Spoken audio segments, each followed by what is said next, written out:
na verdade, para a gente encarnar aqui, se fragmentar, a gente precisa dessas identidades para manter a gente na grande sala de aula que é a Matrix. Nutrindo essa separação, a gente vai invariavelmente entrar em conflito.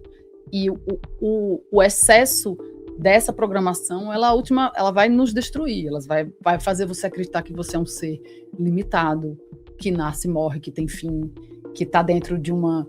Né, que eu só vou ser feliz quando... Que tudo pode ser o que a gente chama de felicidade pode ser uma coisa boa que passa, uma sensação boa que passa, como eu falei, né? Quer comer, come demais, fica doente. Quer sexo demais, fica doente também. Mas essa sensação de amor, ela é sabedoria sobre a nossa natureza. Ela é o descanso verdadeiro. Maiana Neiva, vou começar com uma pergunta que eu acho que a maioria das pessoas já teve dúvida.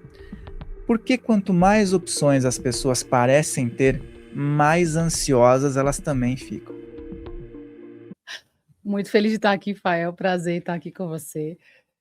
Olha, eu acho que a gente, na verdade, está tão acostumado a ser puxado em tantas direções, sabe? Eu sinto que isso, assim, que a nossa mente é como se fosse o céu azul e os nossos pensamentos são nuvens. E a gente se identifica muito com todas as nuvens que passam, todo o pensamento, né? Então eu tô aqui, mas eu tenho que pegar meu filho na escola, eu tenho que ir para a faculdade, eu tenho que ir para o trabalho, eu tenho que voltar para casa, eu tenho que não sei o quê.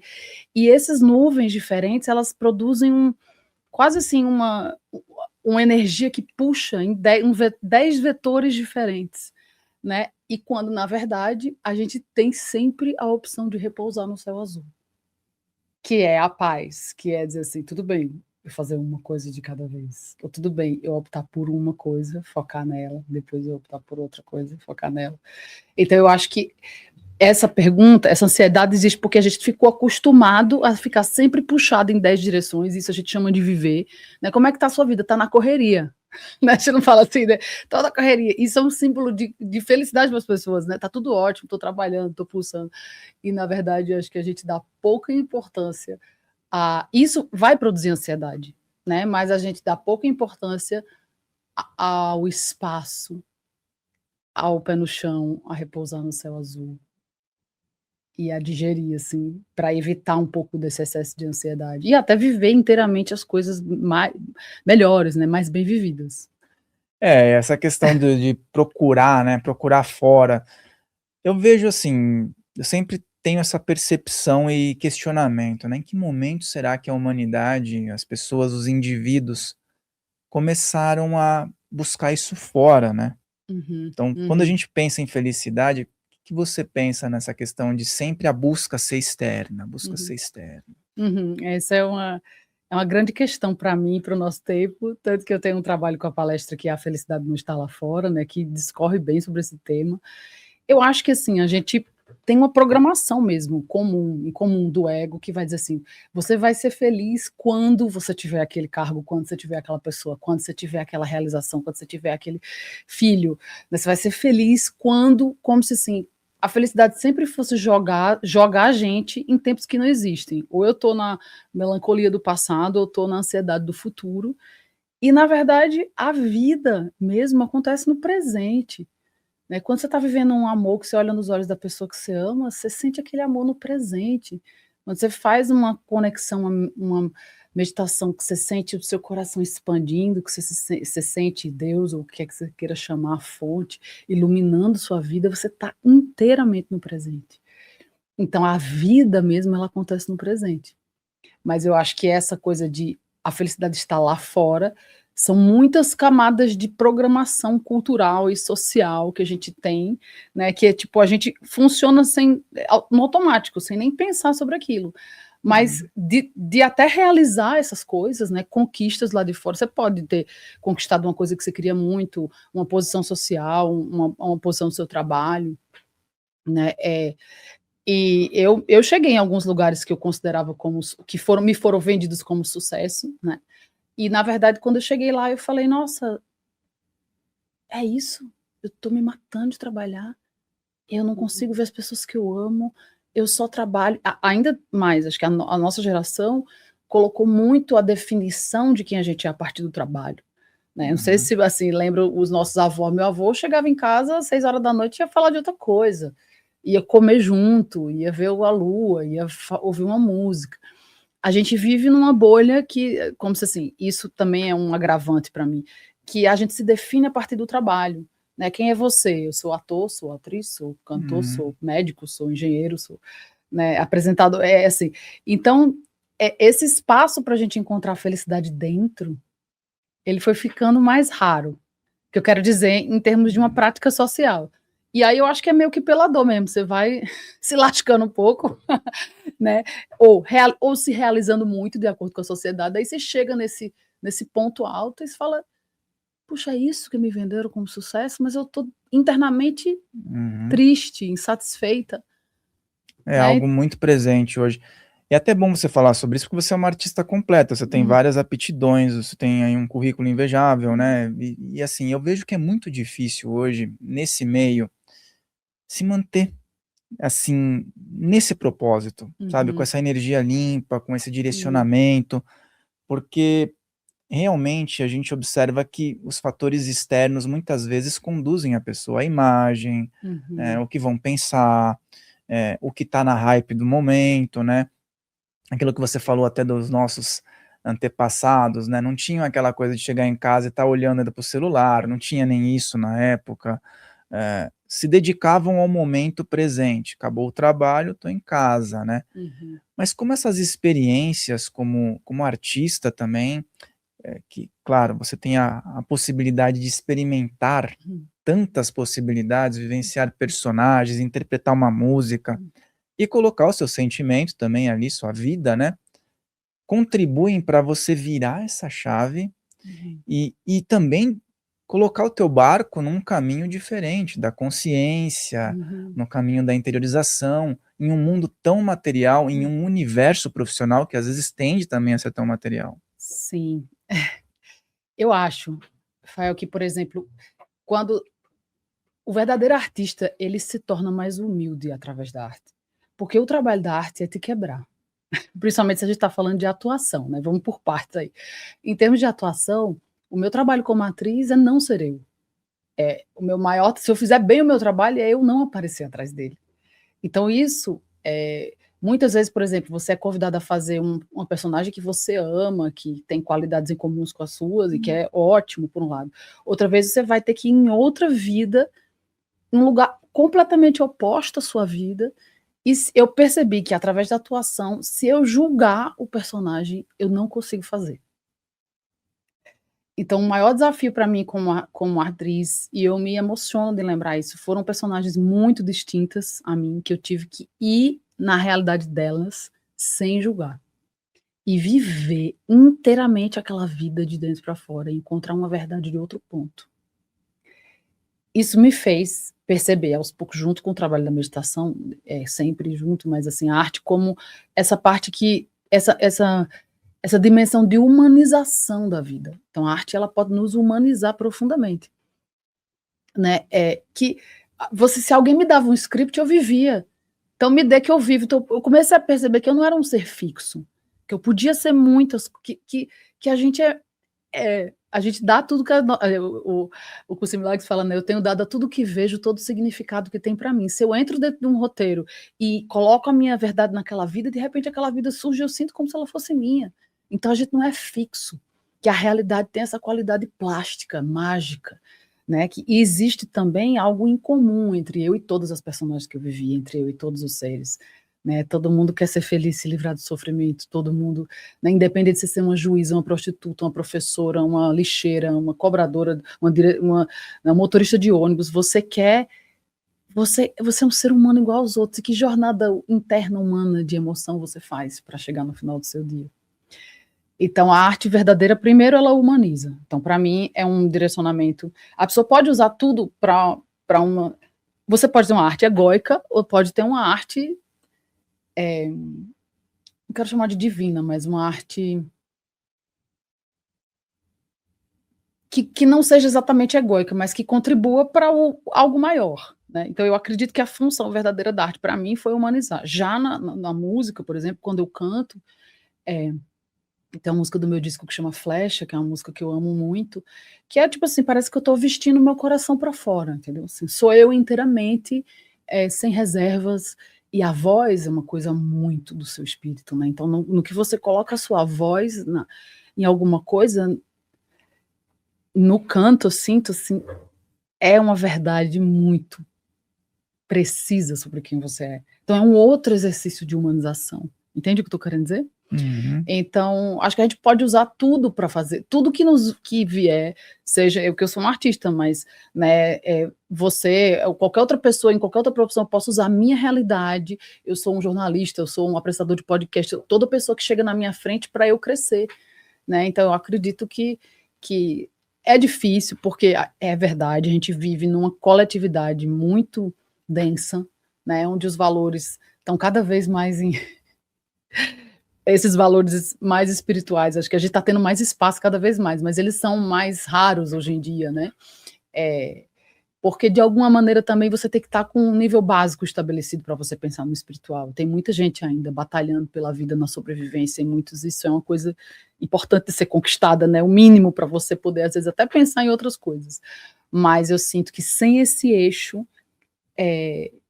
da espiritualidade, parece que na minha vida nada faz sentido, sabe assim?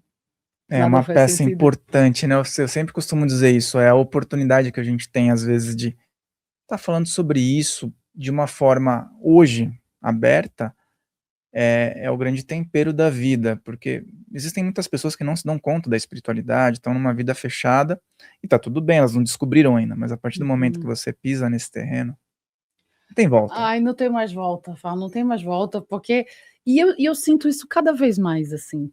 A gente estava até conversando isso antes de começar o podcast sobre a natureza, né, assim, que para mim, claro, a espiritualidade teve muitas formas, né, chegou até mim de maneiras diferentes, mas hoje eu entendo que tem tudo a ver com integrar dentro da vida, o como se vive, é como eu acordo. A espiritualidade verdadeira não está num lugar que você vai, entra e sai, ou num retiro que você vai e volta, mas está na maneira como você ama, como você se relaciona com você mesmo, como você é capaz de acolher as suas dificuldades, ser um apoio interno para você. A espiritualidade verdadeira, ela tem que estar dentro da vida, no nosso dia a dia, né? Assim, isso que eu sinto que é desafiador, porque às vezes também é útil nessa trajetória a gente se colar em alguma bandeira, entende? Né, assim, fazer, não, eu tô espiritual, tipo, usar a felicidade não estar lá fora para uma Uhum. espiritualidade, por exemplo, né, quando eu estou lá. E é claro que é muito mais fácil você estar num coletivo, né, se você está num retiro. Quantas vezes eu, por exemplo, fui no retiro e não queria voltar. Se você não quer voltar para ser alguém na minha vida, assim, Enfrentar o enfrentar mundo. o mundo, não. Eu quero ficar aqui com essas pessoas que pensam igual a mim, eu quero ficar dias aqui nessa meditação, nesse lugar. Então, assim, é claro que é muito mais fácil a gente, e acho que a gente precisa desses picos frequenciais, né, de retiro, de contato, mas se a gente não é capaz de integrar no nosso dia a dia, e naquele pequeno que a gente faz, seja assim, eu tô fazendo uma comida para mim, eu tô picando os vegetais, néctar de vida, néctar de sabedoria, néctar, eu tô abençoando esse vegetal, posso me conectar com a interconectividade da vida, né? Assim, eu estou comendo, mas quem plantou, quem colheu, quem transportou, eu estou me integrando com uma grande rede de compaixão só de comer. Então a gente pode usar tudo que nos acontece, seja sentar para comer, seja viver, seja trocar, para ser a espiritualidade, para mim, que me ancora e que eu entendo como verdadeiro, assim, ela tem que estar no dia a dia. E ainda nesse lance da felicidade, né, que eu acho que é legal, você aborda isso de uma forma bacana, as pessoas te procuram para entender melhor sobre isso. A gente vê hoje, por exemplo, as pessoas buscam estilos de vida. Talvez esses estilos de vida não estejam atrelados com a felicidade do ser. Tipo, a família fala, ó, vai estudar para ser médico, porque você vai ter um estilo de vida interessante, ou vai ser jogador de futebol, tal, porque o estilo de vida que acompanha é um estilo de vida bacana, vamos dizer assim, né? Uma classe alta, tal. Mas muitas vezes isso não está atrelado à felicidade do ser.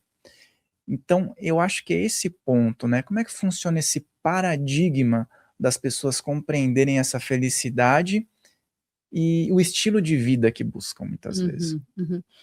Eu acho que a gente vive, como você falou tão, tão lindamente, assim, numa sociedade com a mente muito exteriorizada, né? Como se assim, e a gente é treinado para encaixar na engrenagem, né? Ter uma função social significa ter uma ideia de felicidade comprada, como você falou, né? Vou ser médico, vou ser não sei o quê. Não que você não possa ser feliz sendo médico, ou sendo, né, o que quer que você tenha escolhido ser. Mas eu acho que a gente, primeiro, leva muito tempo para a gente legitimar os nossos ritmos internos, né? Então, assim, a pessoa, não, você tem que acordar às 5 da manhã, aí você tem que fazer aqui, aí quando tiver 30 anos, tem que casar, e quando tiver aqui. Né, tem umas receitas de bolo social que você fala assim, né? E você, a gente é meio programado, a gente é um bebezinho assim, amoroso, um jato de amor para tudo, né? Divinal, aí de repente. Rei Leão, né? Agora você é filho do rei, agora você vai ter que fazer isso, agora você vai ter que fazer aquilo, agora eu vou. Né? E aí você vai recebendo essas camadas de cultura e se sentindo responsável por elas, para não decepcionar seu pai, viu? Sua mãe, né? Seu avô, sua avó, pessoas que a gente ama, né? As pessoas não fazem isso também porque elas são vazias, ou porque... não, porque é o que a gente recebe, a gente perde o contato com esse ser divinal que a gente era quando chegou aqui, né? Então, acho que, primeiro, a felicidade genuína, ela, para mim, ela tem a ver com desaprender. Desaprender um pouco, brincar mais, legitimar mais os seus ritmos, né? Eu, por exemplo, sou uma pessoa que eu acordo muito lentamente, eu demoro para sou taurina. Taurinos me entenderão. Eu, eu acordo devagar. E eu gosto muito de meditar quando eu acordo. E às vezes eu fazia 1 hora de meditação e não dava tempo de fazer exercício. Eu tendo coordenando, acordar muito cedo, fazer exercício para não sei o quê. E não era natural para o meu corpo. Aí eu percebi, não, às vezes se eu fizer exercício, eu acordo, medito, começo a trabalhar, mas se eu começar, uma coisa boba, eu tô falando de uma coisa super boba, mas se eu botar meu exercício entre meio-dia, 11 horas, 11h30, sabe, no meio, eu tenho mais energia para fazer exercício, eu me sinto melhor, é uma bobagem isso, assim, mas a minha vida inteira, meu pai e minha irmã acordam às 4 da manhã, e sabe, assim, aquela pessoa... Então, é uma coisa. Já é sofrido só de sofrida, pensar. não, tudo bem que eles moram de uma pessoa, o sol acorda lindo, 5 horas Aí tem deu a outro jeito de diferença. acordar, né? Mas assim, é isso. Então, assim, a gente carrega muitas marcas sociais. E, na verdade, a gente demora para legitimar os nossos ritmos. Então, quando a gente faz, a gente começa a perceber, e as tradições contemplativas vão dizer isso, né?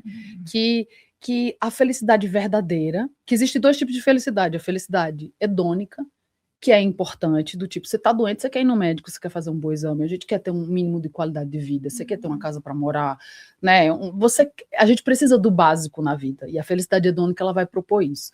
Mas o excesso da felicidade hedônica é isso, assim, quanto mais coisa acontecida, quanto mais viagens, mais pessoas, né? E a felicidade genuína que é o que as tradições contemplativas descobriram. Eu tenho uma pós-graduação no Einstein que a gente estudou muito a fundo esse tema, que chama Cultivando Equilíbrio Emocional, Cultivating Emotional Balance do CB, que é a mistura da meditação com a psicologia, né? Então, eles vão explorar muito o surgimento da felicidade genuína, e essas pesquisas vão apontar para essa direção, que a felicidade genuína vem muito daquilo que a gente oferece para a vida. Muito mais, sabe quando você chega numa reunião, o que é que eu vou dar? O que é que eu vou tirar dessas pessoas nessa reunião? Eu tenho que cobrar essa pessoa.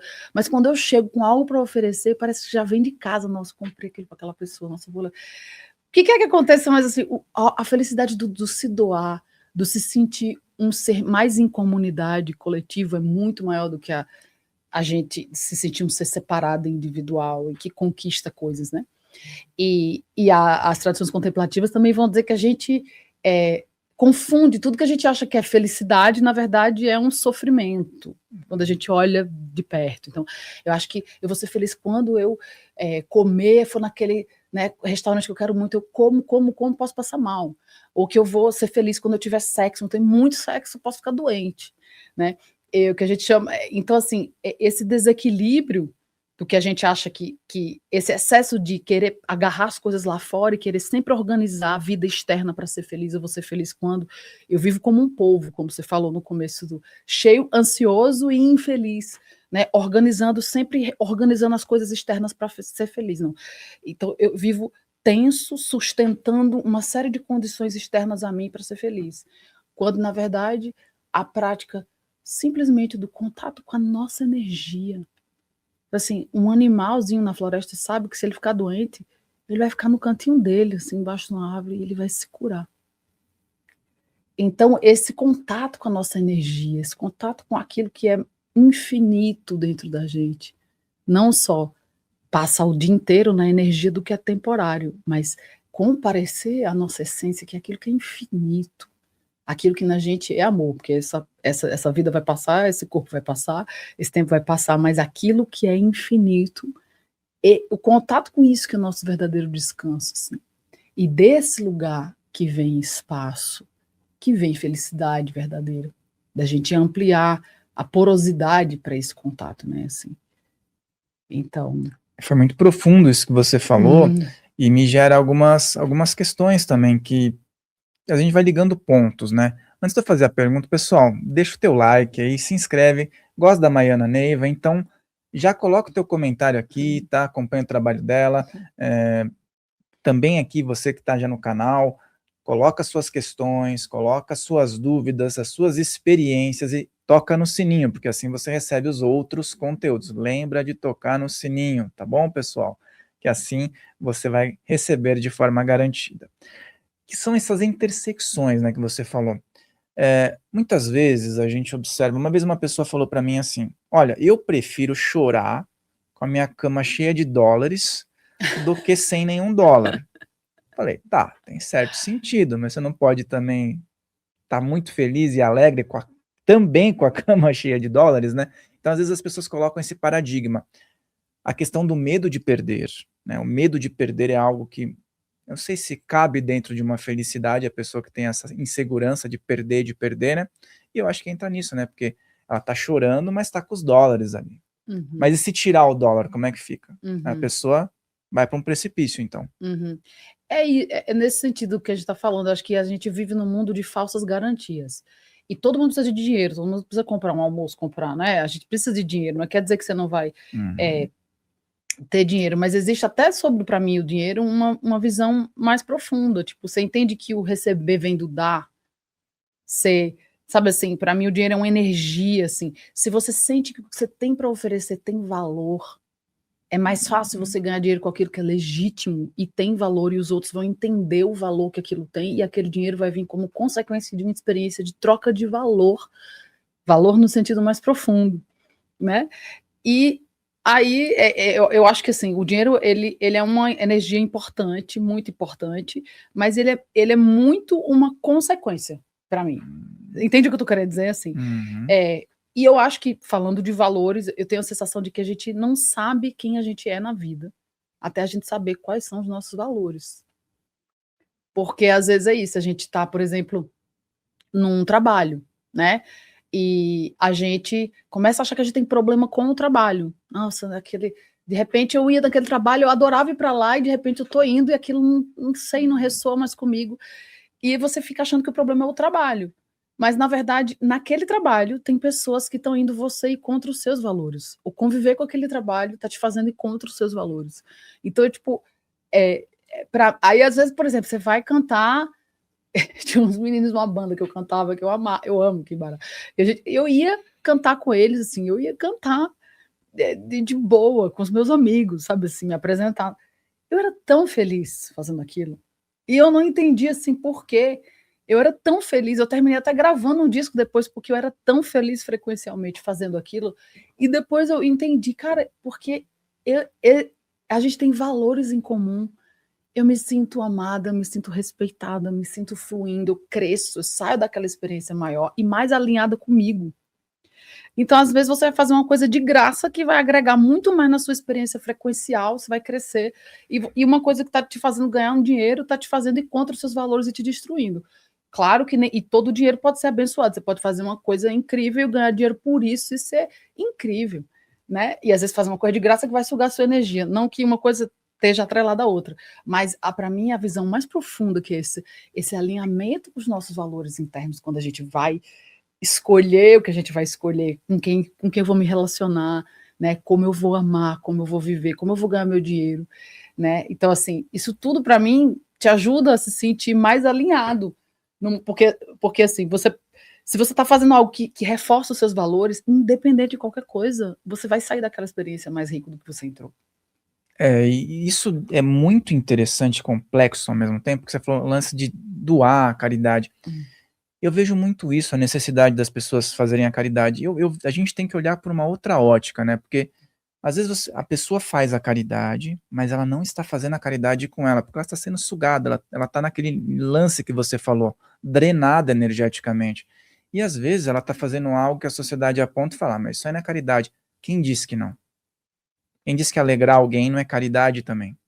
Total, um escuta, né? Alguém que sabe escutar. É uma das coisas mais lindas que existem, né? Alguém que oferece espaço para você, por exemplo. Às vezes você está apertado numa experiência de sofrimento, né? Você está numa bolha fechada, isso aqui está difícil, está difícil, está difícil.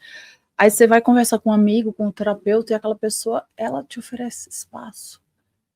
Espaço para você ver o problema de outro jeito, espaço para você se ver de outro ponto de vista, para você avaliar outras posições de mente em relação àquele que te estava fazendo sofrer.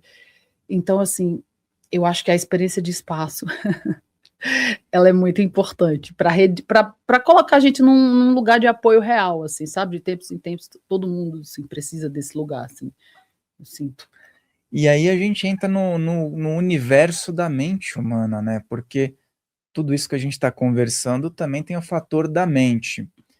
Mas na tua opinião, o que que é a mente além dos pensamentos cotidianos, né? Aqueles condicionados? A gente estava, no começo da nossa conversa, a gente falou de. Vamos pegar essa metáfora de volta aqui, eu acho ela muito boa, né? De como se a nossa mente mesmo, ela fosse um céu. Vamos colocar a cor azul, mas na verdade, né, isso é uma imagem para isso, né? Como se a nossa mente fosse um céu azul e os pensamentos fossem nuvens, né? Para o budismo, por exemplo, o budismo fala que a mente é uma clareza sem forma e sem cor que funciona para a gente perceber objetos e experiências. Mas a gente às vezes precisa de uma imagem para isso. Então, trazendo essa imagem do céu azul, esse céu que repousa, onde tudo passa, né? A experiência da identidade, que é onde a gente está muito identificado com tudo que passa, com as nuvens, com as pessoas, com os, né, os apegos todos que a gente tem, os nossos desafios, claro. Mas existe uma qualidade observadora, a mente também pode ter essa imagem, eu gosto muito, do cinema, né? Quando a gente está vivendo a nossa vida, a gente está assistindo o filme, mas até a gente, através da meditação, entrar em contato com a natureza da nossa mente, é a primeira vez que a gente vai olhar para o projetor da imagem. Nossa, eu sempre olhei para o filme da minha vida, mas agora eu estou vendo o projetor de onde esse filme sai, né? Eu estou vendo que eu tenho dado a tudo que eu vejo todo o significado que tem para mim. Então, se tem alguma coisa lá fora que está me incomodando, é aqui que eu tenho que mudar. Então, para mim, é importante a gente entender a natureza da nossa mente e a gente criar familiaridade com isso, porque é daí que surge toda a nossa experiência de mundo. Né? Então, parece um assunto ultra abstrato, sei que lá, mas é uma coisa muito importante da gente aprender, porque primeiro você começa, através da meditação, entrar em contato com a natureza da sua mente, você começa a ter para mim, né? É o único descanso real, né? A pessoa vai, eu vou sair de férias para descansar. As férias já viu, turismo exaustão, aquela loucura. Você tem que ter férias das férias, né? No mundo da mente exteriorizada. E na verdade você só precisa ir para dentro de você. Né? Só precisa sentar, entrar em contato com essa clareza, né? Sair um pouco, repousar livre dessa experiência de identidade, de passado, futuro, de imaginação, e repousar no que na gente é infinito. E isso é que vai atravessar mundos e tempos e corpos, essa qualidade de consciência, né, que é a mente. Então, para mim, é um conceito muito, como eu falei, parece muito abstrato, mas é muito útil na qualidade da nossa paz, no se instrumentalizar para ter mais paz no nosso dia a dia, né, para entender as nossas emoções.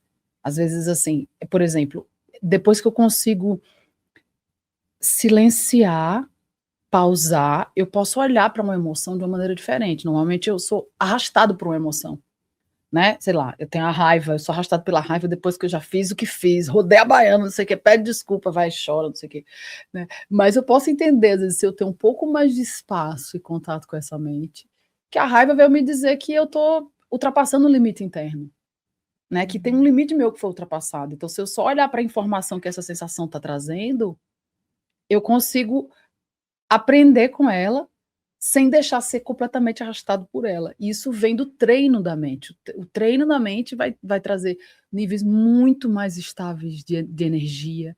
Eu consigo autorregular minha energia está estável. Quer dizer, eu não dependo de que tudo lá fora aconteça da maneira mais perfeita possível para eu estar feliz, de encontrar o príncipe encantado, de ter a promoção no meu trabalho. Não aconteceu nada, estou aqui cortando um vegetal e estou em paz. Entendeu? Assim, porque a meditação vai regular a nossa energia, vai trazer uma responsabilidade. Eu não faço com outro que eu não quero que façam comigo. Né? Vai trazer uma série de outros contatos com a estabilidade real, no nível da energia, não no nível da cognição, no nível da energia. Um ponto também que me surge, né, em relação a isso, que você falou, até que o que você comentou no começo. Hoje se escuta muito a questão do protagonismo da própria vida, né? Até o paralelo que você falou de emprestar, de estar ali, vivendo e tal. Só que as pessoas esquecem o quê? Ah, beleza, ele é o protagonista da vida. Só que ele tá sendo o roteirista, ele é o autor, ele é o diretor, porque aí fica meio, né, solto. Quem que você tá só interpretando o protagonista da sua vida, você tá escrevendo, deixando ser dirigida, sendo o autor, porque senão a pessoa também vira uma marionete, né? Fá, eu costumo dizer, não seja protagonista. Olha, gente, vocês que estão me escutando aqui, não sejam protagonistas da sua vida. Não seja protagonista da sua vida. Por quê? Vou dizer por quê, calma. Essa é boa, hein? Muita calma nessa hora. Que assim, ó, eu acho que quando a gente é protagonista da nossa vida, a gente vai sempre agir a partir dos nossos centros reativos, né? A partir daqueles lugares que o Curso em Milagres, que é essa maravilha que está aqui na nossa frente, ao Brasil, quem tiver em contato com essa maravilha, leia, mergulhe, que é um campo infinito de amor. Eu estudo bastante esse livro, e ele diz isso, né? Que na verdade a gente vê o passado, a gente anda na vida vendo o passado.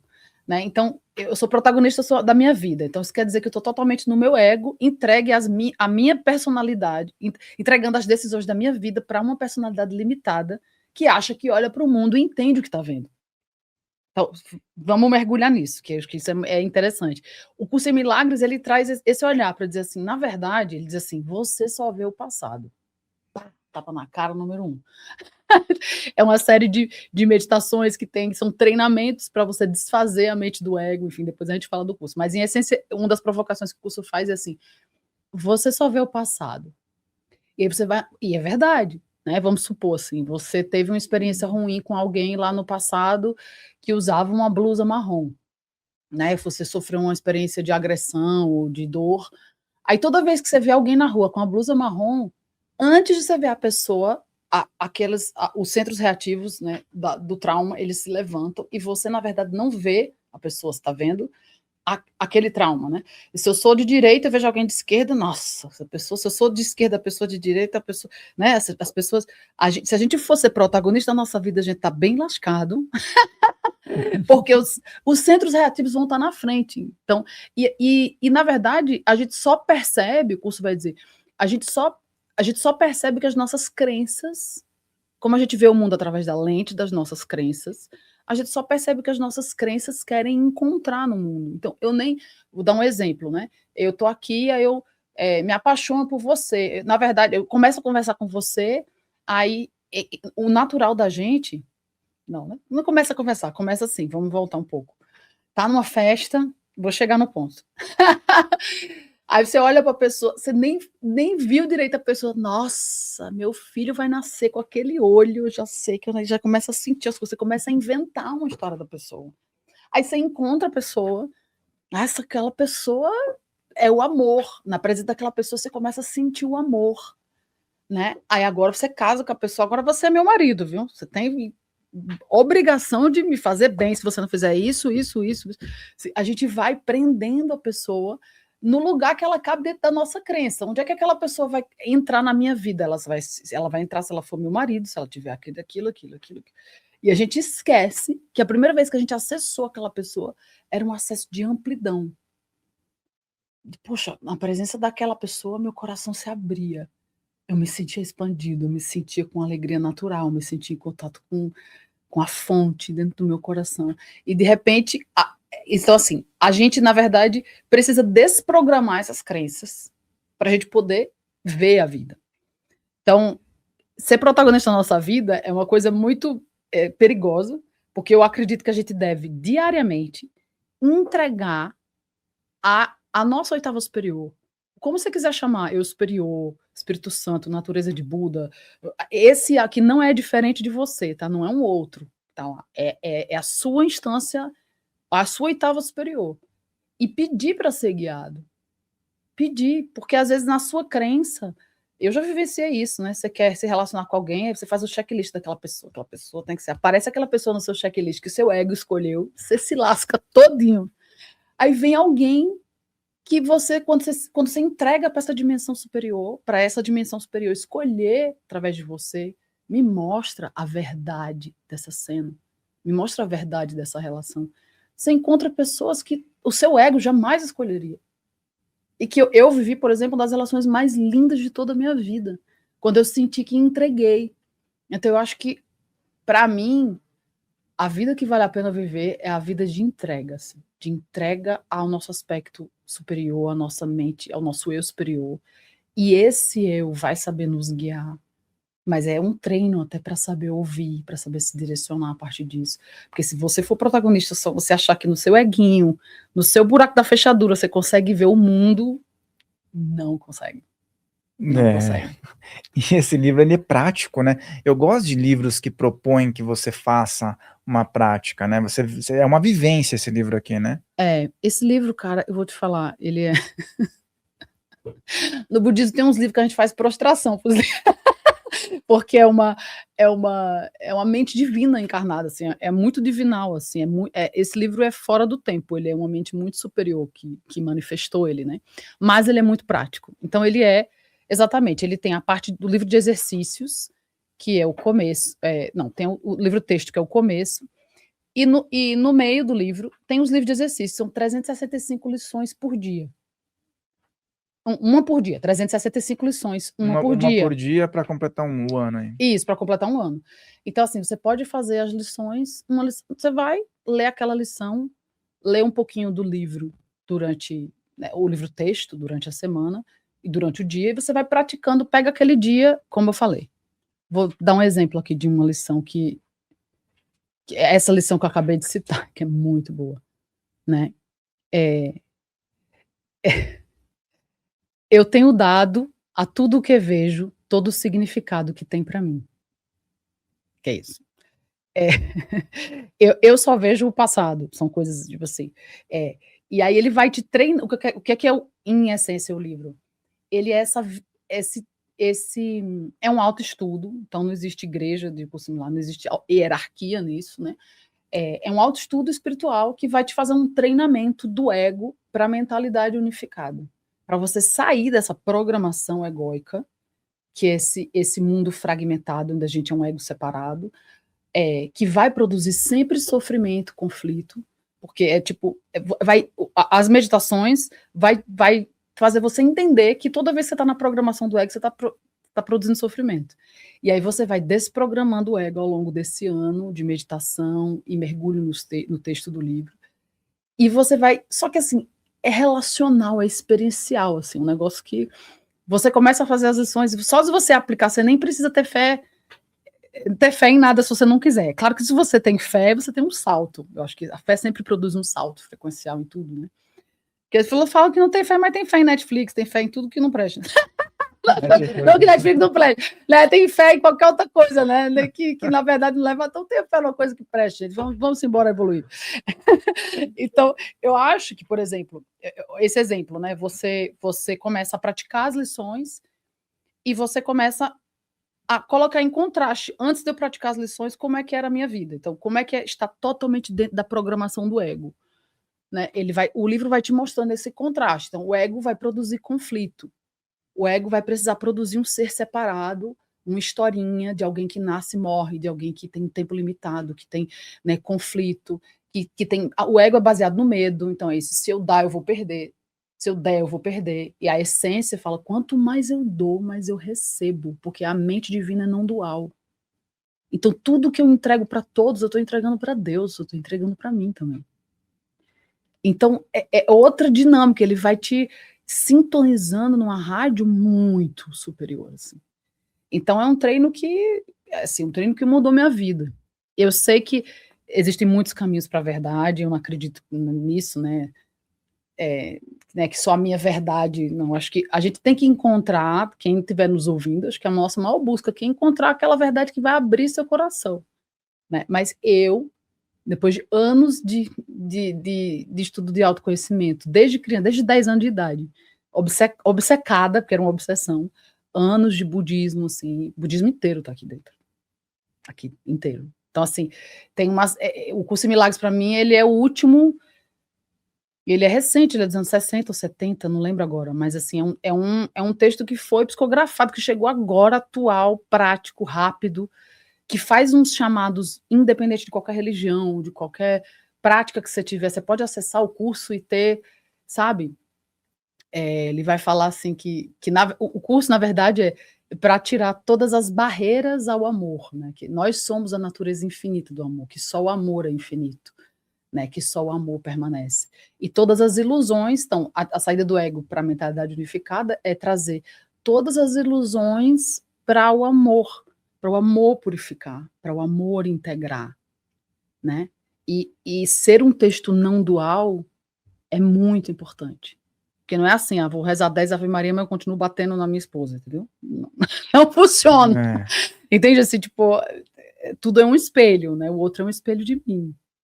Esse livro aqui, eu vou mostrar para o pessoal que está curioso, né? Não tem um autor, tá? Algo interessante. Até a Marcela Leal veio aqui, a gente falou bastante sobre esse livro, né? Tem muita gente que fala muito sobre esse livro, vivencia, tem viradas de chave, né? Você falou sobre o ego, né? A gente ouve muito hoje isso, sobre o ego.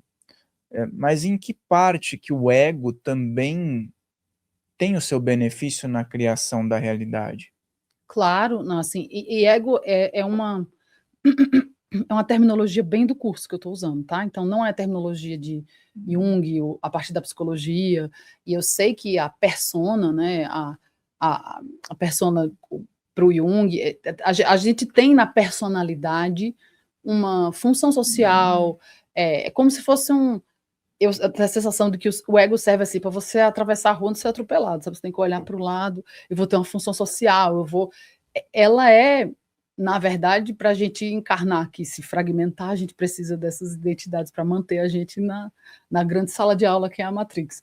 Mas, assim, é como se o relembrar da nossa essência, só que quando a gente começa a viver muito colado,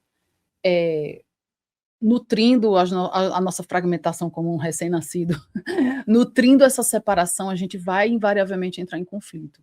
E o excesso dessa programação, ela vai nos destruir, ela vai fazer você acreditar que você é um ser limitado, que nasce, morre, que tem fim, que está dentro de né, que eu só vou ser feliz quando você tiver isso, tiver tudo isso, né, for casar, tiver 3 filhos perfeitos, tiver aquele emprego perfeito, tiver aquela viagem perfeita. E, na verdade, assim, bom, muita coisa. Então, a terminologia de ego que eu estou usando é uma terminologia que é usada pelo Curso em Milagres, que também tem essa proximidade entre meditação e psicologia espiritual.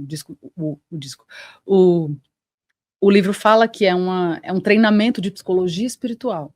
Então, na verdade, eu acho bem interessante o uso do ego, porque é quase didático. Assim, o livro fala assim: toda decisão ou é pelo medo ou é pelo amor. Como o amor não tem opostos, o medo é temporário, porque o medo, toda vez que eu estou ancorado nessa programação egóica, eu estou sempre criando conflito, né? Eu estou me separando. Para eu existir enquanto identidade, eu preciso me diferenciar dos demais. Seja protagonista da sua vida, seja o número 1, seja o vencedor, né? Ganhe mais que as outras pessoas. O destaque social existe a partir da diferenciação e da fragmentação. E o amor, ele vai levar para o que em nós é igual. Isso parece uma coisa boba, namastê, não sei o que lá. Isso é uma coisa incrível. Isso é a maior revolução da vida. Você poder ancorar o amor. Tipo assim, não importa. Eu não quero. Eu não faço com o outro o que eu não quero que façam comigo. Por quê? Porque o outro é um espelho de mim. tem um ditado budista que fala assim, mestre, como deveria tratar os outros? Ele fala, filho, não existem outros. E Buda fala que a vida é a natureza do espelho, tudo é espelho de você. Então, tudo que surge vai vir, basicamente, tudo que não é amor, tudo que é ilusão em você, na sua mente, as suas crenças vão projetar lá fora e você vai vivenciar para integrar. Mas aí o ego, a programação egóica vai dizer, não, mas aquela pessoa não tem nada a ver com você. Você olha, sai de perto porque aquilo não tem nada a ver. E, na verdade, o amor está te fazendo um convite, ou aquela pessoa, na forma daquela dor, daquele incômodo, está te mostrando um aspecto da sua mente, o que em mim é aquela pessoa, entende assim? Numa situação, por exemplo, tem uma pessoa que está te irritando, que aspecto de você é ela? Quanto mais você se separa dela, mais você cria conflito em você, mais raiva você sente, quanto mais amor, olha aquilo com amor, entende que aquilo é uma parte de você, você abraça aquela pessoa, mesmo que não seja fisicamente, você integra aquele aspecto da sua mente que não é amor, e aquilo se dissolve. Um exemplo simples, assim, você termina um namoro e aquela pessoa, tem gente que termina com muita dor e aquilo fica, todos nós passamos por isso, né, aquele momento de dor, aí você fica sendo vítima, né, não, aquela pessoa fez aquilo comigo, aí você... Quanto mais vítima da pessoa você é, mais enganchado nela você tá, mais nascendo dentro da dor você tá e mais no enganche, quanto mais você entende que o outro, poxa, o outro foi uma sala de aula para mim, foi meu professor. O curso fala, as relações mais de amor mais profundo são aquelas que você vai ser aluno e professor do seu parceiro. Aquelas pessoas que têm maior capacidade, quando o seu eu superior trouxer uma parceria para você, vai ser aquela onde você vai ser aluno e professor dessa pessoa. E aí você olha para aquela pessoa e mesmo que a relação tenha acabado, você olha para aquilo, poxa, eu agradeço o que aquela pessoa veio me ensinar, o aprendizado que eu tive através da dor ou do amor com aquela pessoa, mas é amando que eu libero aquilo. Então, tipo, o amor como uma inteligência superior mesmo, assim. Então, eu acho que esse livro ele vai instrumentalizar e habilitar a gente para olhar assim, jogar um jato de amor nas pessoas, na realidade, que na verdade não são diferentes da gente. E trazer a gente cada vez mais para um estado de paz, para um estado de contato com aquilo que é eterno. E nesse repouso, assim, é que a gente encontra a paz verdadeira. Porque tudo pode ser o que a gente chama de felicidade pode ser uma coisa boa que passa, uma sensação boa que passa, como eu falei, né? Quer comer, come demais, fica doente. Quer sexo demais, pode ficar doente também. Mas essa sensação de amor, ela é sabedoria sobre a nossa natureza. Ela é o descanso verdadeiro. Então, e ela ao mesmo tempo que é conteúdo, é espaço, sabe? Ela não é um livro que você vai ler mais, você vai ficar com mais informações lógicas na sua cabeça, com mais argumentos para ser melhor que alguém. Não. Você vai ganhar um repertório de amor grande, que você vai poder ultrapassar a personalidade das pessoas. Então, eu posso não concordar com aquela pessoa, mas aquela pessoa é um comigo. Eu não faço com outro que eu não quero que façam comigo. Então, me dá uma proteção, um amor que protege, uma ética básica de compaixão, de uma série de outras coisas que são habilidades que ajudam a gente a viver mesmo. Que não é, sabe, um conteúdo. Você falou, eu lembrei de uma frase do Ramakrishna que perguntaram o que é um mestre, né? Ele falou justamente isso. Olhe para quem mais te incomoda e para quem mais te irrita. Tá aí o seu mestre. É algo fantástico, né? Porque as pessoas pensam num cara lá no topo do Himalaia e tal, mas o ser humano que te irrita, o ser humano que te incomoda é teu mestre também. Total, e às vezes nossos maiores mestres, né? Você tem um mestre? Tenho muitos professores, pessoas que eu admiro a caminhada, mestres espirituais, assim. Eu sou aluno do Wagner, ele fala uma coisa assim, né, Wagner Borges, que eu procuro me espelhar nisso, ele fala assim, Mestre de nada, discípulo de coisa alguma. Eu gosto disso. Boa, boa, boa, boa. E é uma coisa que eu me baseio. Ele tem os livros dele ali e tal. Qual livro que você gosta Viagem dele? Espiritual, né? Tem 1, 2, 3, tem o do Na Luz de Krishna. E essa frase que ele fala é muito marcante. Então, quando você pergunta, eu lembro dessa resposta dele: mestre de nada, discípulo de coisa alguma. Então me conta um aprendizado que você teve com ele que você Esse gostou, foi um, além tá? desse. Além desse. Outros que eu tive foram sobre experiências de projeção astral, né? Pega aí que ele Não, tem ali, ó. Depois da morte, Esse daí também é dele, Viagem Espiritual? Pega a Viagem Espiritual, que é o mais clássico, né? Ah, tá. Então, aí nesse livro aí, o que Tem 2 ou acontece? 3? Esse daí é o que tem mais experiências legais. Bom, nesse Sim. livro aqui, ele ensina muitas técnicas para que você possa ter uma vida melhor, uma consciência melhor dentro das suas projeções. E aqui tudo é aplicável, sabe? Então, esse livro aqui, inclusive, nem acha mais, tá? Eu até estou falando, mas o pessoal não vai encontrar mais. Se encontrar, vai encontrar em sebo. E um grande ensinamento é, quando alguém te colocar num pedestal, que ele sempre fala, mostre o seu lado irônico, mostre o seu lado humano, mostre o seu lado aterrador, para que a pessoa fale: nossa, você é assim? Sim, sou assim. Então ele também ele tem um lado muito humano, muito da Terra, e é uma pessoa que tem alta espiritualidade. Que legal. Assim, em termos de conexões e técnicas espiritualistas, bioenergia, digamos que ele seja o maior entendedor aí de projeção astral na atualidade, né? E é um cara simples, então assim, aprendo muito com ele, tem a ver aqui várias vezes aí, Que e assim, legal. é um exemplo que a gente pode dar, né? Sim, não, eu ouvi falar dele, mas eu não conhecia, inclusive que eu acompanho o seu podcast, mas assim, eu não conheço muito bem o universo dele, assim, não, já ouvi falar dele, mas eu não Ele conheço está muito aqui bem. presente aqui, né? Inclusive ele é um cara que ele idealizou aí a união das pessoas que estão aqui, né? O Samuel, que é do estúdio, outras pessoas se uniram por conta dele. Então é legal a gente falar dessa oportunidade, né? Ele conectou todo mundo aqui. Claro, não. E é legal a gente remeter a quem nos deu um passo, assim, né? Às vezes ajuda a gente a evoluir. Tá falando do curso em Milagres, você falou até da Marcela Leal, que veio aqui, e é minha professora, essa pessoa que eu amo muito, minha colega de profissão, atriz também, e alguém que fez uma busca muito forte, muito bonita. E ela tem um canal Escola da Liberdade, que eu gosto muito. Marcela é uma pessoa que faz muito também pela divulgação do curso em Milagres e Foi muito especial. legal, né? E essa questão lá, até coloquei isso para o pessoal refletir. Mestre nós temos muitos, né? Todo mundo que a gente aprende é um mestre, mas eu quis colocar isso para o pessoal refletir, porque às vezes as pessoas elas colocam assim, alguém que admira num pedestal. Esse exemplo é para a pessoa poder falar, não, vamos também encontrar o lado humano dessa pessoa, vamos trazer para cá, né? Arrasou, aí a gente precisa dos dois.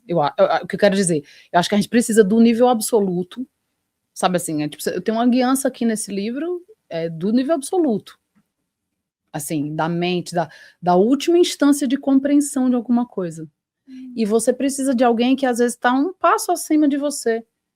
E eu acredito muito nesse princípio que o Curso em Milagres fala, que as melhores relações vão ser essas, aquela que você vai ser ora aluno e ora professor de alguém.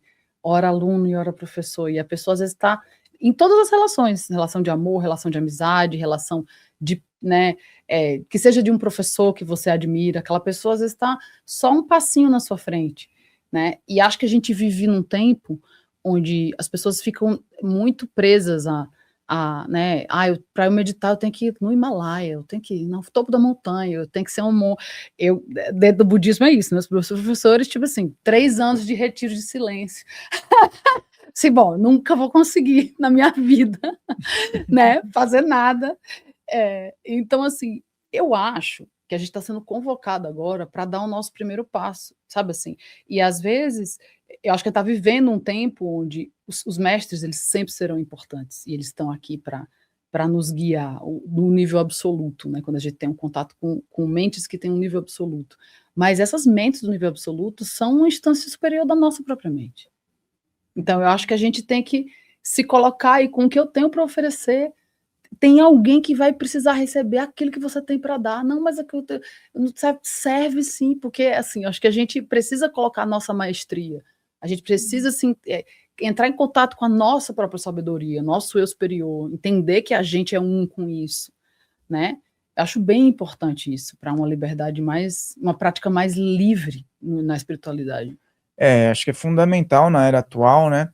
Nem, o estudo universalista, ele permite que você tenha vários professores, vários mestres, né? E eu vejo hoje, assim, que é algo maravilhoso, que nem eu tenho uma linha de estudo também, bebi de várias fontes e tal, mas eu vejo hoje as pessoas, elas colocam um ser, assim, um ser encarnado como um mestre absoluto, Uhum. e às vezes elas não estão percebendo que elas estão endeusando alguém, né? E perdendo a própria energia, porque às vezes esse mestre não é lá também um cara que quer o Uhum. bem de todo mundo. Uhum. Então é legal a gente tocar nesse ponto aqui para que as pessoas possam ter essa amplitude e Uhum. até a relação que você falou da meditação, né, do Uhum. silêncio, né? Você falou o termo meditação lúcida. Uhum. Explica um Eu pouquinho nem... pra gente como é que é. Então, eu nem lembro que eu falei isso, mas assim, o que eu quero dizer é assim, acho que a gente concordo com você. Eu tenho um ponto para dizer disso assim. Eu acho que a gente precisa colocar como o nosso caminho é o que a gente tem agora, caminhar com o que a gente tem agora, sabe? Não achar que você vai precisar estar no ponto, estar no Himalaia para poder caminhar, né? Nesse sentido, assim. Acho que a gente precisa, assim, de eu passei muito isso por escolas muito devocionais, né? O budismo, o cristianismo são escolas de devoção, de algum jeito, e existe uma grande fé, um grande salto na fé, para mim, tá? Mas também pode existir isso que você acabou de falar, um enganche, né? Assim, só existe verdade, né? O Nietzsche fala a lógica da exclusão da verdade. Essa aqui é a minha verdade. Quem não tiver a minha verdade, então está excluído. Né? Existe muita confusão dentro disso, né? E acho que hoje também a gente tem um acesso nos Estados Unidos, tem muita, né, Abraham Hicks, Bachates, tem um nível de inteligência cósmica, espiritual que vem, que está disponível, né? Assim, independente de prática religiosa. Então, eu acho que a gente precisa encontrar uma nossa verdade, seja você uma mente devocional ou não, mas você pode entrar em contato com esse silêncio lúcido, que é essa lucidez que assim é a experiência de contato com a nossa mente, assim, essa lucidez que eu gosto muito dessa palavra, porque é clareza, né? Assim, e clareza para o que quer que seja, assim, se eu preciso atravessar, ter coragem de ter uma tristeza que vai me ajudar a soltar uma relação que eu preciso soltar, eu vou precisar andar com lucidez por dentro dessa tristeza. Se eu preciso me conectar com minha fonte, sentir meu coração expandindo, entender como eu vou usar minha vida para fazer um bem para o outro, para o mundo, eu preciso de lucidez para ancorar esse passo. Então, assim, é como um chão firme, como uma base realmente estável para a nossa vida. Né, que não é, a gente bota a nossa vida no casamento, no trabalho, em bases que a gente sabe que são mutáveis, mas na hora que muda, a gente fica desesperado. Então, assim, para mim, essa lucidez, esse contato interno, ele é a única base real, porque todo o resto vai mudar. Então, sem esse apoio, devocional ou não, isso para mim a vida não existe, entende, assim, nesse sentido, assim, porque você está se apoiando em coisas que vão dissolver, que vão invariavelmente mudar. Então por que não se apoiar em algo que é infinito? Né? Uhum. Seria o sustentar o agora. Sustentar o agora. E é no agora que tudo tá, tipo, é no agora que entra a luz no meio da escuridão, é no agora que a gente ama. Você sabe que na arte, uma das coisas que eu mais amava e que eu aprendi quando eu falei que a arte me humanizava, era que eu tô aqui conversando com você, eu tô te olhando no olho. Se eu ficava atuando horas por dia, eu estava horas trocando com alguém, eu não estava pensando no meu passado, no meu futuro, sabe, criando os probleminhas da minha personalidade, que consome a gente. Eu tô aqui agora, no outro, que é um outro eu sou um outro você, e a gente tá num momento, sabe, nas cenas, na música, eu sinto que me mantém no agora, então são práticas do agora para mim. Sendo, claro, o silêncio a maior delas, assim, né, é onde não tem mais nenhum conteúdo, onde a gente ascende mesmo, né, acima da forma, da identidade, do gênero, de qualquer outra coisa. Então, o silêncio como guarda esse agora mais profundo, assim. É muito profundo isso, né, porque é o ponto que você comentou, né, a partir do momento que se torna natural, você está meditando e já não está precisando redirecionar a sua mente, ou então se adaptar, você está meditando. E você está meditando a vida, né, sua energia está estável. Eu tô usando as minhas relações para crescer, sabe. Eu acho que todo mundo que tem uma prática espiritual, eu passei por isso, né. Não, eu só sou espiritual quando eu vou no templo, aí só assim, tipo assim, você precisa de uma prática fora de você, a mente exteriorizada vai cooptando também a espiritualidade. E aí até você integrar tudo, né, você integrar, tipo, que a gente é uma centelha divina mesmo, é um fractal de Deus e que todas as nossas relações, se a gente conseguir, olhar com a visão correta, né, vão nos levar de volta para a unidade de Deus, porque vão apresentar um aspecto da nossa mente que, se não for visto, não é curado, não é integrado. Então, todas as relações, tudo é nossa prática, tudo, tudo. Viver, o meditar a vida passa a ser nossa prática, quando a gente está integrado com essa instância real para mim, sabe, que não pertence a nenhuma religião, que não pertence a um mestre, que não pertence, que é a religião do nosso coração, a religião da nossa vida, da nossa, né, da nossa verdade. É, porque, assim, dentro da espiritualidade, por exemplo, essa experiência que a gente falou de projeção astral, então conexão Uhum, mediúnica, né, uhum, você vai ser apresentado a diversos mentores, uhum. mestres, né, pessoas que têm lá um nível espiritual de conhecimento muito avançado, né. E é nesse momento que você reflete sobre questões do teu dia a dia, sabe, por quê? Porque é aquele espelhamento, né, você olha e vê: "Nossa, esse ser traz essa simplicidade, essa humildade dentro de uma espiritualidade", e hoje em dia a sociedade ela tá procurando, né, dentro de um mercado aí e tudo mais, colocar um ser humano distanciado do outro para que um se considere melhor, superior do que o outro, né. Então quando a gente está falando nessa profundidade, a gente vê que esse último degrau aí da sofisticação sempre é mesmo a simplicidade, né, aquela serenidade, aquele o não esperar nada em troca, mas, que nem você falou, você está colocando tudo à disposição de uma forma livre, porque é sua natureza, né. Uhum. É lindo isso. E a sua experiência dentro do budismo foi bem ampla, pelo que você falou, né. Foi, foi. Eu eu tinha uma atração, assim, pelo budismo desde criança, mas eu só quero voltar uma coisa que você disse, que, não sei, me veio aqui a coisa do mestre, que às vezes a gente precisa dessa energia ancorada na nossa frente.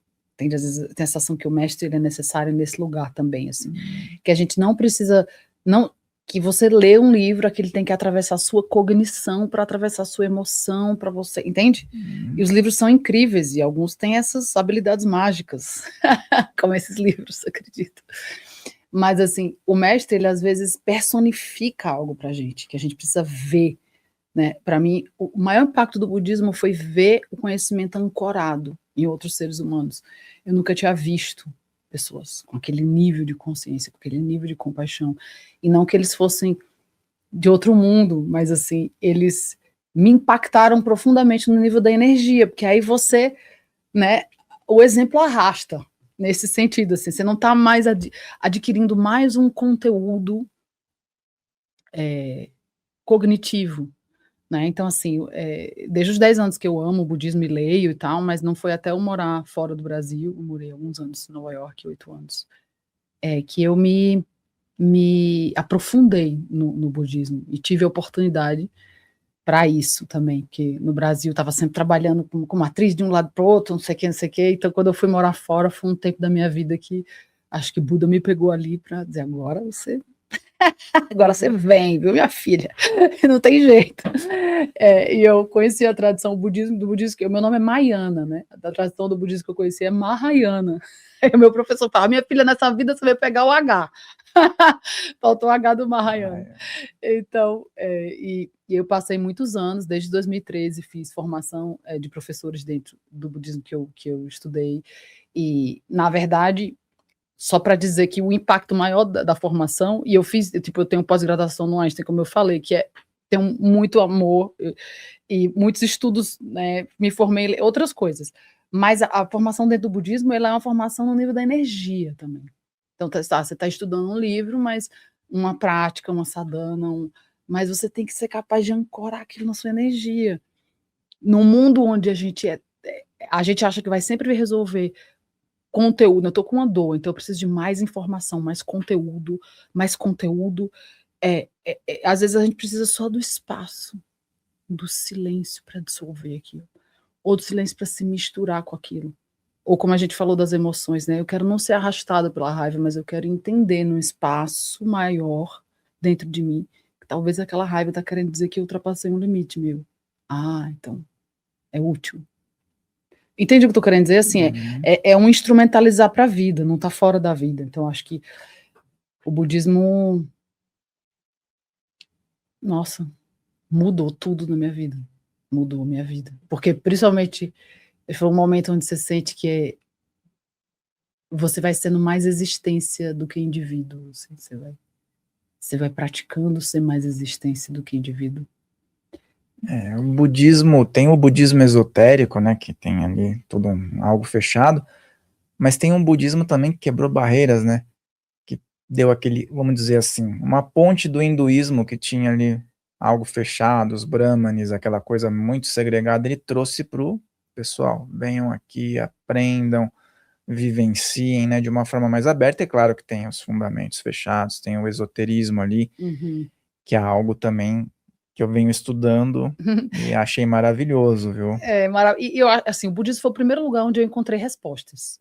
Então, eu cresci muito cristã e tenho muito amor por Jesus até hoje, sou cristã de coração também, mas, assim, foi no budismo que eu encontrei respostas, o que é a mente, como funciona a realidade, como a gente consegue ter relações mais lúcidas, como a gente constrói uma felicidade genuína. Então, assim, para mim foram respostas que me arrebataram. Então, tanto na prática do sentar, tipo, ter uma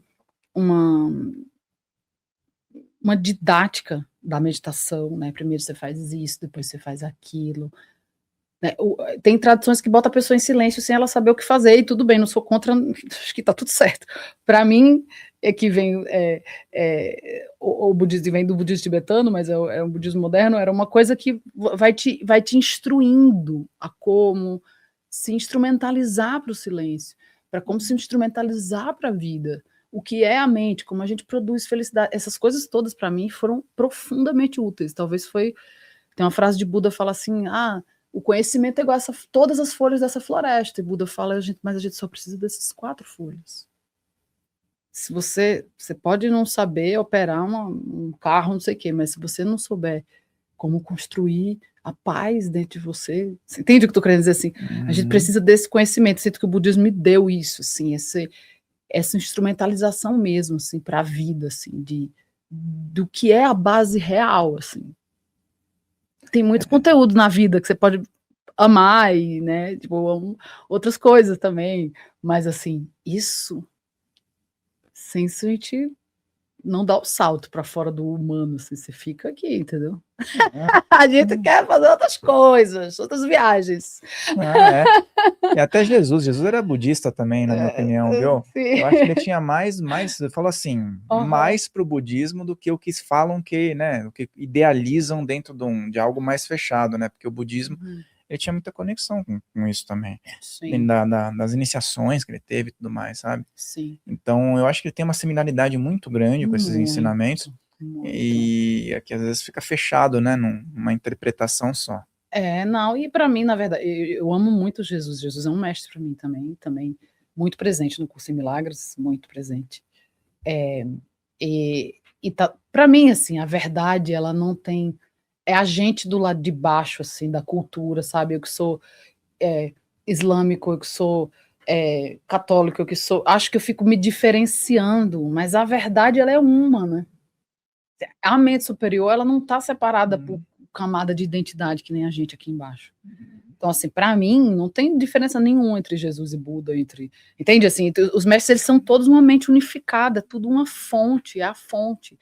Quando a gente desce para cá, né, na Matrix, e nas culturas, e na fragmentação, a gente tem essa linhagem, eu me identifico mais. Eu me conecto mais com a verdade via isso. Mas não quer dizer que a verdade de seu próprio lado seja, sabe, uma coisa ou outra. Assim eu vejo. Porque às vezes a gente tem aqui diversos livros de tradições, por exemplo, você pega a Bíblia, o Corpus Hermeticum, o Bhagavad Gita, depende do Todos livro, incríveis. você vai ver o mesmo texto praticamente, Sim. é o mesmo Sim. texto. É um acesso diferente à verdade, mas a verdade ela é uma. Né? E a verdade, que é verdade, ela te liberta, ela produz paz, ela produz. Então, assim, não importa se você é um índio no meio da Amazônia, se você é um judeu, se você é um católico, se você acessa isso, e se você pensar, o maior ensinamento do budismo é a compaixão, que é uma inteligência cósmica, né? Que é o que a gente falou antes, assim, quem plantou, quem colheu, quem transportou. Não sei se a gente falou disso agora, eu tô doido. Falando disso, não. Falou, Da comida. Né? Agora Falamos. Tô tão imerso aqui. Estamos no presente, faz aí, ó. Mas é isso, de tipo, o grande ensinamento do budismo é a compaixão. Jesus é um dos maiores mestres da compaixão que existe. Quando você pensa na mente crística, na consciência crística, é a grande consciência da compaixão. Então, não tem, para mim, assim, não tem como, se a gente é todo mundo entende? Que as coisas sejam diferentes, não faz nenhum sentido. O sentido que faz é do ponto de vista da fragmentação. Eu nasci nordestino e eu tenho essa cultura, eu gosto de comer cuscuz. Eu tenho um amor por Nossa Senhora, amo Jesus. Isso é a parte que eu sou, isso, entende assim? Então, do ponto de vista cultural, mas não quer dizer que quem é, né, judeu está errado. Assim, eu não acredito nessas fragmentações que o humano criou para falar de Deus, não. Acho que Deus está muito acima da gente. Não, eu também, eu concordo. Esse universalismo é fundamental, porque as pessoas podem agregar com tudo que está à disposição na humanidade. Uma tradição pode se linkar a outra. Eu sou muito a favor disso. Tanto você vê que aqui o espaço é bem universalista, para a gente poder agregar, né? Claro, eu acho claro. que é o canal, sabe? Você pegar um conhecimento aqui, que nem falou de projeção astral, curso em milagre, xamanismo, umbanda, espiritismo, islamismo, judaísmo, cabalá, tudo junto. Sim, gente, eu já li de tudo. Olha, tudo que você imaginar. Tudo. Até eu chegar no budismo e depois com os milagres, nossa, tudo. Fui de tudo já, de todas as. Olha, católica, tudo, a banda, tudo. Fui pesquisar em tudo. Então, acho que a gente tem que matar as nossas fomes nesse sentido, né? Onde é que eu sinto que as minhas respostas, que eu tenho respostas? Onde é que eu sinto que eu tenho porosidade com a minha verdade? E ter que buscar isso. É verdade. E você trabalha também de uma forma muito intensa com a música, né? E você leva para o seu trabalho, você tem as suas palestras, né? Mas a música eu acho especial no quesito de adentrar os estados de consciência, né? Como é que é isso? Porque nota-se quando um artista tá ali entregue, os estados de consciência que ele consegue também fazer as pessoas. Eu digo assim, tanto para um lado quanto para o outro, né? Total, O sentimento que pode proporcionar, né? Total. E eu sinto muito isso, quer ver, assim, num show, por exemplo. Você vai num show, aí você chega, tá cada um no seu mundo, né? A plateia, a banda, não sei o quê. Aí você vai e começa o show daqui a pouco. Daqui a pouco, no meio do fim do show, tá todo mundo uma energia. Nossa, isso é assim, um tesão descomunal. É uma energia muito boa, assim, aqui. Quando, principalmente, a música, para mim, me reconectou com as minhas raízes. Eu morei muitos anos fora, né, do Brasil e da minha terra. Primeiro eu moro em São Paulo desde os 19. E aí fui morar fora do Brasil outros tantos anos. Quase 8 anos fora do Brasil ao todo, né?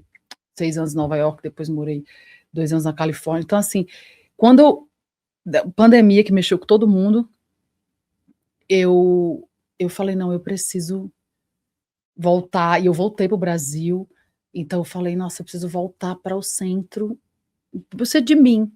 E aí eu fui para o sertão da Paraíba, e aí fiz, um documentário sobre meu avô, e a primeira faixa do meu disco, que é Cordel da Mulher Paraibana, é em homenagem à minha avó. E toda vez que eu subo no palco para cantar as minhas músicas, e que eu transito também aí pela cultura nordestina, pelo cordel, pela poesia, que é algo que eu amo, eu me sinto mais coletiva do que individual, entende? Assim, a arte também tem isso, assim, que bota você, além de na frequência coletiva, num um campo de pertencimento. Se eu recito um cordel, eu estou no meio do show que vai um cordel. Quem é nordestino já se arrepia já de ouvir cordel, porque nasceu ouvindo cordel. Então, tem uma coisa que eu acho que a música traz de frequência para mim, e que para mim frequência é a coisa mais espiritual que tem, assim, a frequência de você fazer algo que você ama. O Bachar fala muito isso, né? Tipo, follow your passion, ele fala. Tipo, siga a sua paixão, siga aquilo que faz o seu coração vibrar, porque é aí que você vai expandir. E essa é para isso que a gente veio aqui, para expandir o amor. Quando a gente se reconhece como amor e vai fazendo um trabalho de integração, tirar tudo o que não é amor da nossa vida, o que nos resta é expandir o amor, expandir o amor.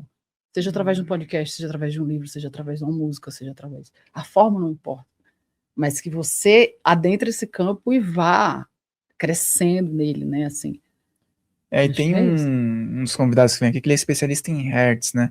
E ele fala que muitas vezes essa questão faz a diferença na hora de colocar um som ali. Ele falou que às vezes ia fazer festa de casamento, ou então tocar em algum lugar, e que ele, quando ele mexia nisso, parece que as pessoas ficavam menos combativas, as pessoas ficavam mais harmônicas, e quando tinha aquela frequência normal, provocava outros comportamentos nas pessoas, né? Total, total. E eu quero até, eu tenho feito uma exploração, na verdade, que é o que eu chamo de arte e meditação, que é assim, nas palestras e no retiro, até, vou lembrar de falar vou dar um retiro dia 11, não sei quando é que o episódio vai ao ar, mas Vai ser 11 de abril. 11 de abril, tá.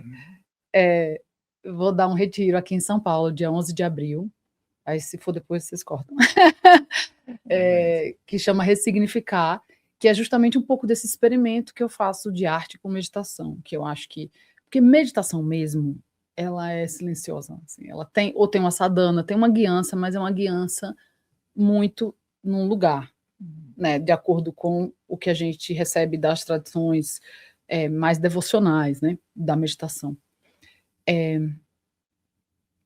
E tem muitos tipos de meditação, né? Tem uma meditação de reprogramação, tem meditação de visualização, tem meditação que vai desenvolver sabedoria. As meditações de compaixão, as meditações mais altas para mim são as meditações de sabedoria. Vão te instrumentalizar. Mas, por exemplo, nesses retiros e na minha palestra, eu tenho feito muito esse experimento, que eu acho que é quando você junta o que você falou do seu amigo, do som, você junta uma música, um sound healing com uma guiança de meditação, você vai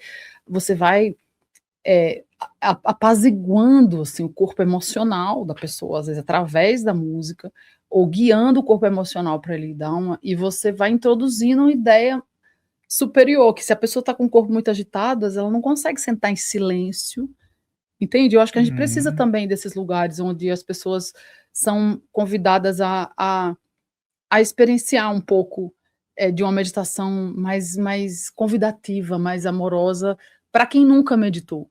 É claro que eu acho que a meditação real é ser sem estímulo, é você repousar na natureza da mente como ela é, né? Total. Mas o caminho é old school. Mas até chegar lá, às vezes a pessoa ela precisa de algo que conforte um pouco a experiência, que dê prazer. E eu acho que a arte, meditação para mim vem nesse lugar, assim, de convidar a frequência do prazer, da nutrição, do conforto, para você entrar nisso guiado, sabe? Eu acho que faz diferença, sim. E vai ao ar aí para você poder ter o seu pessoal, tá? Vai ao ar antes aí. A gente tá fazendo boa, gravar. boa. Daí você vai, a gente combina aí, o pessoal sabe, você já tá vendo, viu, inclusive, antes dessa palestra, então vai atrás aí para você poder participar. E me fala mais, dá os detalhes aí de tudo que o pessoal pode ter, entrando em contato contigo, né? Tem essa questão da palestra e tem outros trabalhos. Você também tem várias vertentes, né? Eu acho que a gente está vivendo a revolução da identidade nesse tempo, né? A gente se resumir a identidades fixas e acho que as nossas identidades cósmicas estão chamando todas elas. Então eu compareço. Eu tenho, assim, eu sou atriz, sou cantora e tenho trabalhos que eu amo, que eu quero convidar o público de vocês para conhecer. Um é a palestra Felicidade Não Está Lá Fora, que eu viajo pelo Brasil com ela, que é uma vivência de arte e meditação e de tudo isso que a gente falou um pouco aqui também. Eu tenho esse retiro, Ressignificar, que vai acontecer dia 11, um retiro presencial em São Paulo, um dia em São Paulo, que é um sábado, 11 de abril, está todo mundo convidado. Eu tenho uma jornada que agora eu estou fazendo pelo meu Instagram, mas é via WhatsApp, uma jornada de 3 dias, que é uma jornada de cura interior, que está sendo gratuita nas minhas redes para a minha comunidade que eu estou oferecendo, e espero que ela vai ficar disponível depois desses 3 dias. São áudios guiados de um conteúdo e uma prática subsequente, assim, né? Silenciar, sentir, ressignificar. Então você pode me acessar por esses lugares. Além do show, que chama Tá Tudo Aqui Dentro, que eu estou viajando no Brasil também com ele, um show de música, de poesia, de todas as loucuras, todas as feras. E como atriz também tenho muitos trabalhos aí em cartaz na Silêncio da Chuva, no Globoplay, Rotas do Ódio na Globoplay, um monte de trabalho aí, muitos Netflix trabalhos. não, né? Netflix não, gente, nada contra a Netflix. Adoro Netflix, pelo amor de Deus, não me coloque em maus lençóis. Não, eu tô lá na Netflix também. Não, eu tenho, amo os meus trabalhos como atriz, são muito especiais para mim também. Gratidão, viu? Gratidão, minha querida. Tudo que você falou, então, o pessoal consegue... Maiana Neiva, no meu seu Instagram. Então, pessoal, vá lá no Instagram, você já deve ter visto ela aí em várias obras, mas tem essa vertente maravilhosa que ela tem agora para você poder ter esse contato direto com ela, participar dessas vivências, ter aí uma ressignificação em vários setores. Então, vai lá, procura, escreve seus comentários e assista novamente. Marque os pontos, veja tudo que ela falou aqui, crie relações em relação a tudo isso. Relações em relação, tá vendo? Tudo bem relacionado. E, pessoal, lembre-se, inscrição e sininho. Quero agradecer a sua presença, sua simpatia, sua energia e deixar as portas abertas para você e convidar aqui para que você dê uma mensagem para o pessoal. Galera, muito feliz de estar aqui com vocês nesse podcast lindo. Tenho muita afinidade, né, com os temas que vocês tratam aqui e imagino certamente com a galera que nos acompanha também em casa. Sou um de vocês também, do outro lado da câmera, mas tenho muita gratidão e quero convidar vocês para virem nessas experiências, né, no Retiro dia 11, na jornada de cura interior que está aí nas minhas redes, mas para a gente se fortalecer nas nossas lutas. Eu também tive um podcast que chamava Conversas que Curam, não tenho mais, mas só para terminar nesse lugar, Fá, eu acredito que o mundo não precisa mais de gente de sucesso, precisa de gente disposta a curar. Onde quer que a gente vá. Então, eu te parabenizo por essa iniciativa, né, desse podcast maravilhoso, todos os convidados, eu sempre fico viajando, assim, nos conteúdos, nossa, como é que eles tiraram uma pessoa que eu não tenho ideia, que trouxe um conteúdo que você não... Sabe assim, é muito legal para os buscadores sentirem que tem um apoio, né? Acho que a gente precisa dessa rede. Então, parabéns você por ter esse trabalho lindo e ser essa rede para a gente, né? Então, isso é muito importante, eu te agradeço, muito feliz de estar aqui.